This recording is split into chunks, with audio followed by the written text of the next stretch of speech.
is Miss J from Chatting It Up on LMH Mac, and tonight I have the pleasure of speaking with Jason Wood, and we are at the book signing for his new book, From Here to Half Moon Bay. Hi, sweetie. How are you? I'm fine. So tell us what inspired this book. Well, basically in a nutshell, I decided to search for my birth parents. I was adopted. I decided to search for them. I hired a company, and one day the company basically said that they were going to find my parents. And so I thought that it would be important if I wrote my birth parents a letter.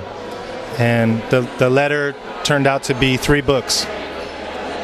It didn't take you 3 books to find them, though.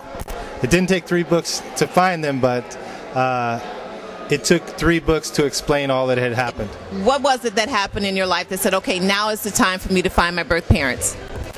That's an interesting question, because it was a failed relationship that I had, and it triggered some feelings from my past, and I went to consult to a friend of mine, and my friend asked me why didn't I know my identity, like why would I put up with this, because I didn't know my own identity, and that triggered this whole chain of events, an emotional reaction, and me saying, you know what, I'm going to make a decision to find out who I am.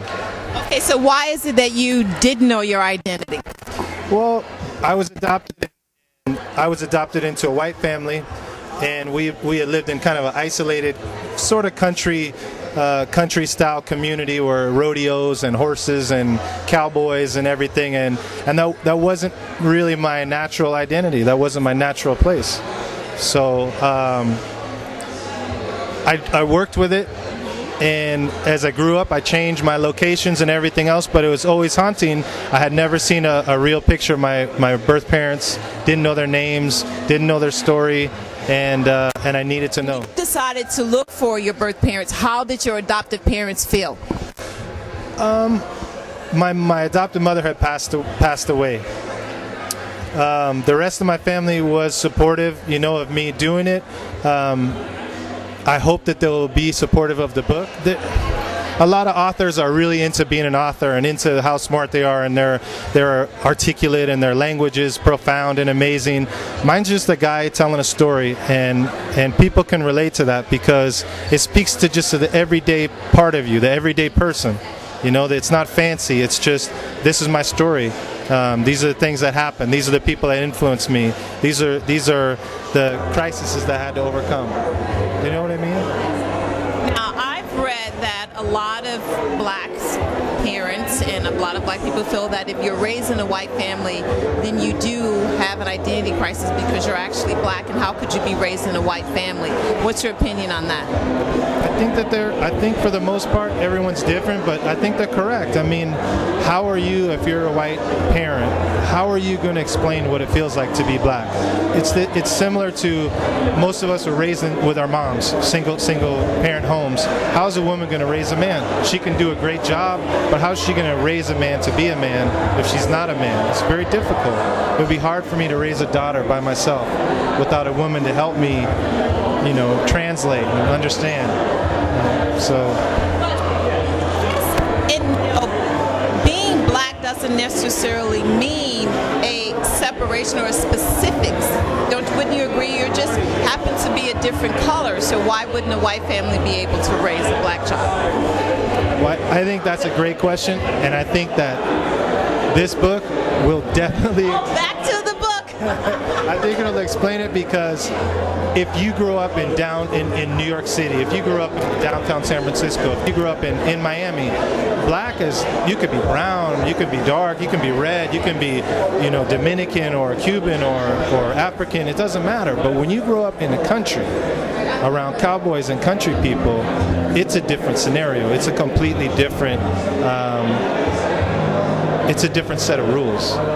And there's no way to explain or excuse that, some of those issues. You can't just explain those things away. You have to have experienced them to understand.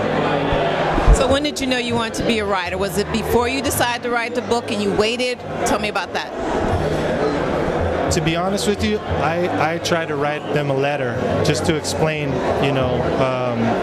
my story. I mean, I sell yachts. I sell yachts for a living. That's what I do. I'm a salesperson. How many black people sell yachts? You got a point there. Okay.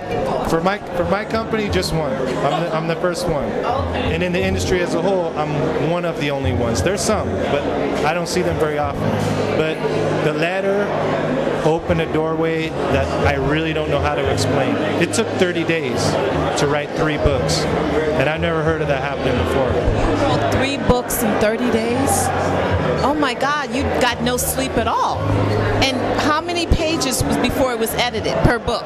If you put it in book format, it's like maybe total 700 pages. So this book is 200, the next one is about 240, the next one is like 260. So you had a lot to say. So besides your family, any friends that supported you and said this is something that you need to do? To be 100% honest, my friends are my family. I'm one of those people. My friends, they're all here, and they're my family, and they're amazing doesn't describe them. They're everything for me. Black, white, all of them? Latin, all of them. They're all welcome. They're all great. Okay, so any other books in that head of yours? Yeah, there's part 4. This hasn't been written yet. So how many parts do you think you're going to end up with? I don't know. I couldn't tell you that, but parts 1, 2, and 3 are finished. They're all the way done, edited. The first one is in print, and it's out now at www.fromheretohalfmoonbay.com. Did you get that? That's www.fromheretohalfmoonbay.com. But parts 2 and 3 have been edited. I'm going to shoot the cover for part 2 in July. But part 4 is going to include this, the party, the process of writing the books, the editing, my family. You know, not everybody's pleased about this book. This isn't a child's story. This is a story about a child. Ooh. This is going to bite you. This story has teeth. Is it going to bite the readers or the writer? It's going to bite the readers. It's going to affect you. It's in my opinion, it's a great look.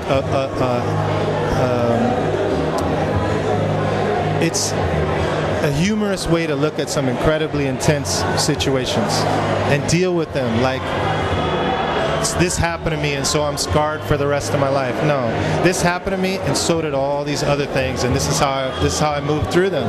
Not one event is going to ever define me.